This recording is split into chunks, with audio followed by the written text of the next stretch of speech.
నాకు ఇప్పుడు మాటలు రావట్లేదు. ఎంత ఆనందంగా ఉందంటే, మళ్ళీ పూజ్య గురువులు ఈ దేవాలయంలో మనందరినీ అనుగ్రహించి మళ్ళీ మహాభారత కార్యక్రమం, మహాభారతంపై ప్రవచనాలు చేయడానికి నేను వారిని ప్రార్థించిన వెంటనే నన్ను మన్నించి వారు ఈ ప్రవచనాలు చేయడానికి ఒప్పుకున్నందుకు నేను వారి పాదములు పట్టి మరీ నమస్కారాలు చేసుకుంటున్నాను. మనందరికీ తెలుసు మహాభారతం ఎంతకాలం పడుతుంది అని. అందుకనే దీనికి ఆది తప్ప అంచన లేదని ఎప్పుడు నిర్మిస్తారనే డేట్ వేయలేదు మేము. గురువుగారు అలా ఏళ్ల తరబడి చెబుతూనే ఉంటారు మనకు మహాభారతం, మనం అలా వింటూనే ఉంటాం ఖచ్చితంగా. అంచేత ఈరోజు అలా మొదలయ్యి వారు మనని అనుగ్రహించి అది అయ్యేదాకా ఈ దేవాలయంలో అలా చెబుతూనే ఉండాలని భగవంతుని కూడా ప్రార్థిస్తూ, పూజ గురువులకి వారు కూడా ఇలా చెప్పాలని చెప్పి భగవంతుని ప్రార్థిస్తున్నాను నేను. అంచేత ఖచ్చితంగా అయ్యప్ప స్వామి దేవాలయంలో నేను ఉన్నా లేకపోయినా కూడా పూజ గురువులు ఖచ్చితంగా మహాభారతం పూర్తిగా ఇక్కడే ఖచ్చితంగా చెప్తారు. అది ఎన్నేళ్ళు పట్టనివ్వండి అని నాకు నమ్మకం ఉంది. ఎంచేతంటే నేను ఒకసారి వారు ప్రార్థించిన తర్వాత నా ఈ చిన్ని ప్రార్థన వారు మన్నిస్తారని నేను ఖచ్చితంగా అనుకుంటున్నాను. ఇంకా వేరే చోట్ల తతిమా పర్వాలు కాకుండా ఎలాగో పూర్తి చేద్దామని అయ్యప్ప స్వామి దేవాలయంలోనే ఆ మహాభారతం అన్ని పర్వాలు కూడా పూజ్య గురువులు ఇక్కడే చెప్తారని చెప్పి నేను ఖచ్చితంగా విశ్వసిస్తున్నాను. అది ఖచ్చితంగా మన అందరి నమ్మకం కూడాను. వారు మన ప్రార్థన ఖచ్చితంగా అంగీకరిస్తారు. అలాగే ఇంకా చాలా చాలా చాలా ఆనందకరమైనవి ఈ మనం మొన్నగా దేవీ నవరాత్రులు కలుసుకున్నప్పటి నుంచి ఇప్పటికి వెంకటేశ్వర వైభవంలో కలుసుకున్నప్పటి నుంచి మధ్యలో కూడా చాలా జరిగాయి.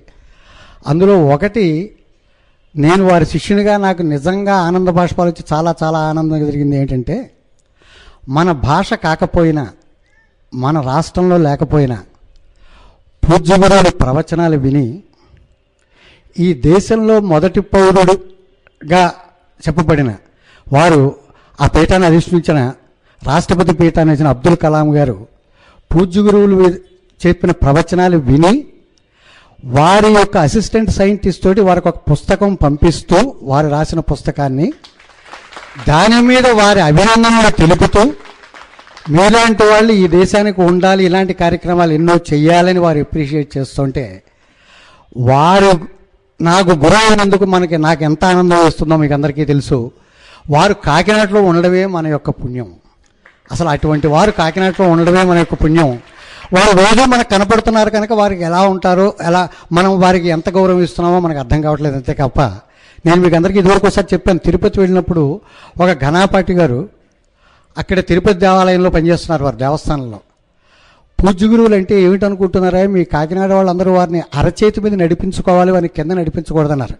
వారు ఆ గురువు చెప్పిన ప్రవచనాలు 2 రోజులే విన్నారు. వారు అప్పటికి బిలైలో చెప్తుంటే ప్రవచనాలు గురువు గారు ఆయన తిరుపతి నుంచి వచ్చారు. అక్కడికి విని ఆయన నాకు ఆ ప్రవచనాలు అయిన తర్వాత 4వ రోజు చెప్పిన విషయాలు అవి. వారిని మీ కాకినాడ వారు ఎలా నడవనిస్తున్నారో రోడ్డు మీద నాకు అర్థం కావట్లేదు, మా ఊళ్ళో అయితే వారిని అరచేతుల మీద నడిపించి తీసుకెళ్తాం ఎక్కడికైనాను, మీరంత అదృష్టవంతులు అని చెప్పారు. అంటే మనకు ఆ అర్హత ఇంకా దేవుడు ఇవ్వలేదనమాట. వారిని మన అరచేతుల మీద నడిపించుకునే అర్హత మనకి దేవుడు ఇంకా ఇవ్వలేదు. అది అందుచేత మనం ఇంకా చేయట్లేదు తప్ప, అటువంటి వ్యక్తి మన మధ్యన ఉండడం నిజంగా మనం చేసుకున్న పూర్వఫలం, అది పూర్వపుణ్యఫలమే ఖచ్చితంగా. అది ఇలాంటివి ఎన్నో ఎన్నో ఎన్నో జరిగాయి. వారిని నమ్ముకున్న వాళ్ళకి జరిగినవి ఇవన్నీ కూడా ఈ ఆనందదాయకమైనవి మనం మొన్న కలుసుకున్నప్పటి నుంచి ఈ తేదీ లోపుగా చాలా జరిగాయి. అందులో నేను చాలా ఆనందించింది ఇందాక మీకు చెప్పిన మన రాష్ట్రపతి చేసిన అబ్దుల్ కలాం గారికి పంపించింది. అలాగే ఇప్పుడు పూజ్య గురువులు శిష్యులు ఎన్నో రాష్ట్రాల్లో ఉన్నారు, ఎన్నో దేశాల్లో ఉన్నారు. వారు అమెరికా నుంచి నాకు మొన్న ఫోన్ చేశారు. వారు ఒక 10,000 మంది కట్టి సాయిబాబా దేవాలయం అమెరికాలో కడుతున్నారట. అది టెక్సాస్ వాస్తవ్యులు ఫోన్ చేశారు నాకు. అది కడుతున్నాం, దానికి మార్చి 21వ తారీఖున దానికి ప్రతిష్ట చేస్తున్నాం. మేము మా కెమెరామెన్లు వాళ్ళు ఇక్కడి నుంచి వచ్చి, ఇండియా నుంచి కాకినాడ వచ్చి, ఆ టైంకి పూజ్య గురువు వారు మనకు లైవ్ ప్రవచనం ఇచ్చేలాగా, ఆ ప్రతిష్టా టైంకి ఇచ్చేలాగా మీరు కొంచెం మాకు ఏర్పాటు చేసి పెడితే మీకు మేము కృతజ్ఞతలు అని ఫోన్ చేశారు నాకు. కానీ నేను ఆలోచించింది ఏంటంటే ఇంకా పూజ్య గురువులకు చెప్పలేదు నా విషయం. ఎందుకంటే వారు ప్రతిష్టా టైము ఏమిటంటే అర్ధరాత్రి మనకి 12:30కి. నేను ఎంత వారు చెప్పినప్పటికీ కూడా వారిని నేను అంత కష్టపడ్డం నాకు ఇష్టం లేదు. గురువుగారిని రాత్రి 12:30కి కూర్చొని మీరు ఒకసారి ప్రవచనం చెప్పండి సార్, 12:30కి లైవ్ ఇస్తారు వాళ్ళు అని చెప్పి, అది నా ధర్మం కూడా కాదు. అందుచేత అది కుదరదేమోనమ్మా నేను అంటే వారితోటి నేను అడగడం కొంచెం కష్టమేమో ఆ విషయం. అంటే పోనీ ఒక పని చేయమనండి సార్, మేము వాళ్ళని పంపుతాం, వారు మాకు ఆశీర్వచనాలు తెలియచేస్తూ మేము రికార్డు చేసుకుంటాం ముందేనో ఆ టైంలో ఇక్కడ వేసేలాగా వారికి ఏదైనా కుదురుతుందేమో కొంచెం అడగండి సార్, అలా చేసినా మేము ధన్యులం అయిపోతామన్నారు. 10,000 మంది ఈ దేవాలయానికి వస్తారని. అందరూ వారి శిష్యులేనండి, అందరూ వారి అభిమానులేనండి. ఇక్కడ ఉన్న వాళ్ళందరూ వారిని చూస్తూ వినాలి. అమెరికా రానంటున్నారు కనుక ఈ అమెరికాలోనే వారు ఉన్నారు ఇస్తున్నారు అనే భావంతో మేము చూద్దామని తగతాలు పడుతున్నామండి. కొంచెం మీరు ఎలా అయినా సరే పూజ్య గురువులు ఎలాగో అలాగ ఒప్పించి ఇది మటికి జరిగేలా చూడండి అన్నారు. ఈ సభాముఖంగా వారిని నేను ప్రార్థిస్తున్నాను, అది మటికి వారిని మన్నించమనమని. ఆ ఒక్కటిను వారు ఎప్పుడైనా తేదీ కనుక చెప్పినట్లయితే వారి సెలవు దినాల్లో ఎప్పుడు మార్చి 28 ఇంకా చాలా దూరం ఉంది కనుక వారి మనుషులు వచ్చి ఇక్కడ అది తీసుకుంటా అన్నారు కనుక నేను పూజ్య గురువుని సభాముఖంగా ఇది ఆలోచించి వారి దృష్టిలో పెట్టుకోమనవలసిందిగా వారిని నేను ప్రార్థిస్తున్నాను. ఖచ్చితంగాను అది వారు ఖచ్చితంగా ఎవరైనా 2 సార్లు అడిగితే ఏంటంటారంటే వారు 2 సార్లు అడిగారని పాపం అంటారు ఆయన. అంచేత 2వ సారి అడిగితే ఖచ్చితంగా ఎస్ఎనేస్తారు, ఎలా తర్వాత చూసుకుందాం ఆయన. అలాగే పొద్దున ఒక కార్యక్రమం చెప్పి సాయంత్రం ఒక కార్యక్రమానికి వెళ్ళాం మొన్న మేము. అక్కడ పెనుగొండలో ఒక కార్యక్రమం అయింది, ఉదయం ప్రవచనం. పాపం వాళ్ళు 4 సార్లు అడిగారని అనకాపల్లి వాళ్ళు ఒక్కరోజు వెళ్ళకపోతే అలాగని మళ్ళీ మధ్యాహ్నం ఇంటికి వచ్చి 1 గంటకు బయలుదేరి మళ్ళీ అనకాపల్లి వెళ్ళారు. అక్కడ ప్రవచనం చేసి రాత్రి 11ంటికి వచ్చాం.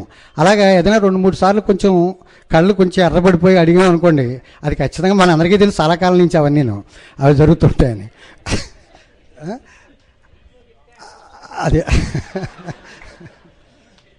అది చెప్పకుండా నేను ఉండలేను, నాకు జరిగిన అనుభవాలు. అలాగే ఇప్పుడు అక్కడ ఒక ఆయన ఫోటో వివిధ ఎస్వీబీసీ నుంచి వచ్చారు, ఎస్వీబీసీ ఛానల్ నుంచి వచ్చారు. వారు ప్రియ ప్రొడ్యూసర్ గారు పద్మనాభం గారిని, వారు కూడా గురువుగారు అభిమానం అయిపోయారు. ఇప్పుడు 3 సార్లు తీయడంతో వారు ఎక్కడున్నా సరే ఒక స్పెషల్ ఎఫెక్ట్స్ ఇస్తూ గురువుగారు ప్రవచనాలు చేస్తూ ఉండాలని చెప్పి ఈ 30 రోజులు ఎస్వీబీసీ ఛానల్ వారు రికార్డ్ చేసి ఇప్పుడు ఎస్వీబీసీలో జరుగుతున్న కార్యక్రమాలు అయిన తర్వాత కార్యక్రమాల కింద అది సీరియల్ ఇప్పుడు అయిన తర్వాత మళ్ళీ బహుశా దేవీ పురాణం ఉంటుంది ఎస్వీబీసీలో. అది అయిన తర్వాత ఈ మహాభారత కార్యక్రమాలు ఇలా వస్తూ ఉంటాయి. అంటే కంటిన్యూస్గా ఎస్వీబీసీ ఛానల్లో వస్తూ ఉంటుంది. అది నేను దొరికిపోయిన వాళ్ళకి భక్తి ఛానల్ వాళ్ళు నేను ఫోన్ చేసి ఆల్మోస్ట్ నా చూడడం చాలా నిష్ఠూరంగా మాట్లాడే మేము చేసిన తప్పేమిటి సార్, మాకు ఎందుకు ఇప్పించలేదు ఇది అని. మీకు ఆల్రెడీ ఒక కార్యక్రమం వస్తుంది కనుక ఎస్వీబీసీ ఛానల్ వారికి ఇచ్చి తర్వాత కార్యక్రమం ఇస్తారు బాబు అని చెప్పాను నేను. పాపం వాళ్ళు కూడా చాలా తహతగలు ఆడిపోతున్నారు. ఎప్పుడు మళ్ళీ ఈ కార్యక్రమం అయ్యేటప్పటికి వస్తుందని మీరు నిన్న నుంచి చూసే ఉంటారు. మన వెంకటేశ్వర వైభవోత్సవాలు మళ్ళీ 15వ తారీఖు నుంచి మొదలవుతుందని వేస్తున్నారు వాళ్ళు భక్తి ఛానల్లో. నిన్న చూసారో లేదో, ఈ మహేశ్వర వైభవం అయిపోతుంది, కాకినాడ అయ్యప్ప స్వామి దేవాలయంలో చెప్పిన వెంకటేశ్వర వైభవం వేస్తున్నామని ఆల్రెడీ వాళ్ళు ప్రోమోల కింద వేస్తున్నారు ముందే. అందరూ చూసే ఉంటారు బహుశా భక్తి ఛానల్ చూస్తున్న వాళ్ళందరూ కూడాను. అంటే దీని తర్వాత అది అవుతుంది, అది అయ్యేటప్పటికి పూజ్య గురువులు ఎక్కడో మళ్ళీ చెప్తారు కనుక మీకు వస్తుందా అని చెప్పాను నేను. అలాగే ఇంకో ఆయన అక్కడ కెమెరా పెట్టుకున్నారు, వాళ్ళ నాన్నగారు డిప్యూటీ కమిషనర్ ఇన్కమ్ ట్యాక్స్ చేసి రిటైర్ అయ్యారు వారు, డి వరప్రసాద్ గారిని. వారిని చూస్తే నాకు సిగ్గేస్తుంది, మేము భక్తులను చెప్పుకోవడం ఏంటి అభిమానులని. వారు గురువుగారు ఎక్కడికి వెడితే అక్కడికి ఆ ఊరు ఆ ప్రదేశం వెళ్ళి వాళ్ళిద్దరూ లైవ్ టెలికాస్ట్ ఇప్పుడు వచ్చారు. ఇప్పుడు ఇంటర్నెట్లో ఇప్పుడు ఇక్కడ జరుగుతున్న కార్యక్రమం ఇంటర్నెట్లో లైవ్ టెలికాస్ట్ అవుతుంది ప్రపంచం అంతా కూడా. ఎవరైనా కనుక కంప్యూటర్లో చూసుకున్నట్లయితే ఇంటర్నెట్లో లైవ్ టెలికాస్ట్ జరుగుతుంది. అది మీరు కావాలంటే రాసుకోవచ్చు. ఆ కార్డులు కూడా వాడు తెచ్చారు. ఏమిటి ఆ ఇంటర్నెట్ అడ్రస్, దానికి వెబ్సైట్ అడ్రస్ ఏంటని చెప్పి అనడానికి livestream.com/బ్రహ్మశ్రీ చాగంటి అది ఆ సైట్. ఎవరైనా మీ బంధువులు వాళ్ళు కూడా ఎవరైనా ఉన్నట్లయితే చెప్పచ్చు. ఈ కార్యక్రమం అయిన తర్వాత వాళ్ళకి చిన్న కార్డులు కూడా ఇస్తారు మర్చిపోకుండా. వారే తీసుకొచ్చారు ఆ కార్డులు కూడాను. అది మర్చిపోకుండా ఏ సైట్ ఎలా ఓపెన్ చేయాలనేది అడ్రస్లో ఓపెన్ చేసినట్లయితే ప్రతిరోజు కూడా ఇక్కడ ఈ 30 రోజులు భారతం చెబుతున్నది అన్ని రోజులు కూడా. అలాగే గురువుగారి కార్యక్రమాలు ఆల్రెడీ లైవ్ ఇవ్వడం జరిగింది. కింద సంవత్సరం గురువుగారు కూడా నేను వెళ్ళడం జరిగింది హైదరాబాద్. అప్పుడు ఇస్తున్నది లైవ్ ఇచ్చారు, షట్పది స్తోత్రం లైవ్ ఇచ్చారు. అలాగే మొన్న వైజాగ్లో జరుగుతుంది ఇప్పుడు మనకు వస్తున్నది అది కూడా ఇప్పుడు లైవ్ ఇచ్చారు. అది కూడా శివానంద లాయర్ కూడాను ఇప్పుడు ఇది కూడా లైవ్ వస్తుంది, ఇంటర్నెట్లో వస్తుంది ఇప్పుడు.